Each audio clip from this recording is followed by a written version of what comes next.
Sandra? Thank you, Brittany. In a show of support this morning, police officers filled the courtroom in Queens for the arraignment of a suspect charged in the shooting of two officers. 19-year-old Bernardo Raul Castro Mata was on a motorcycle driving in the wrong direction when officers tried to pull him over in East Elmhurst earlier this month. Mata was also injured in the exchange of gunfire, but was just cleared by doctors. He now faces multiple charges, including 2 counts of attempted murder and 2 counts of assault. Eyewitness News reporter Sonia Rincon live outside Queens Criminal Court in Kew Gardens with more.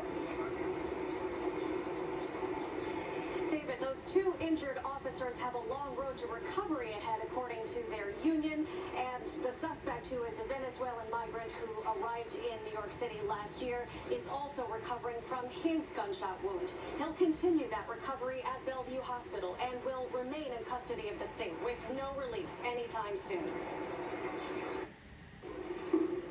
Bernardo Castro Mata was wheeled into court. Barely looking his age, the 19-year-old Venezuelan migrant entered a not guilty plea to 2 counts of attempted murder and other charges in the violent confrontation June 3rd with 3 officers. While 3 officers tried to make the arrest, 2 were shot. They didn't know he was armed. They saw him going the wrong way on an unregistered motorcycle on Ditmars Boulevard in East Elmhurst and riding on the sidewalk where there were pedestrians. Queens DA Melinda Katz says it was an attempt at a traffic stop, but the teen hopped off and ran, leading them on a chase for several blocks. One of the officers got into a car and chased. One of the officers ran after him and chased. Another officer actually got onto the motorcycle that he was driving. They caught up with him, and as he allegedly resisted arrest, authorities say he pulled a gun out of a bag and fired in the struggle, hitting one officer in the leg and the other right in his bulletproof vest. They fired back, shooting him in the ankle. Today in court, dozens of fellow officers and their union president were there to show support and commended the 2 cops, whose recovery continues.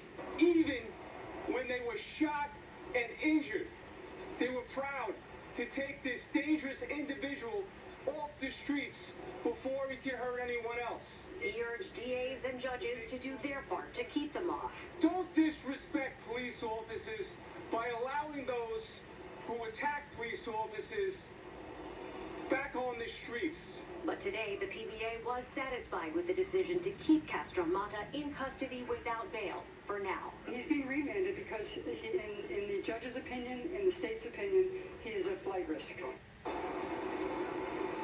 Castro Mata isn't just remaining in custody, he's in protective custody. According to court documents, he allegedly talked about being a member of the Venezuelan Tren de Aragua gang and how the gun he had was smuggled, and he named names. His next court appearance is here in September. Live at Queens Criminal Court in Kew Gardens, Sonia Rincon, Channel 7 Eyewitness News. Sonia, thank you very much.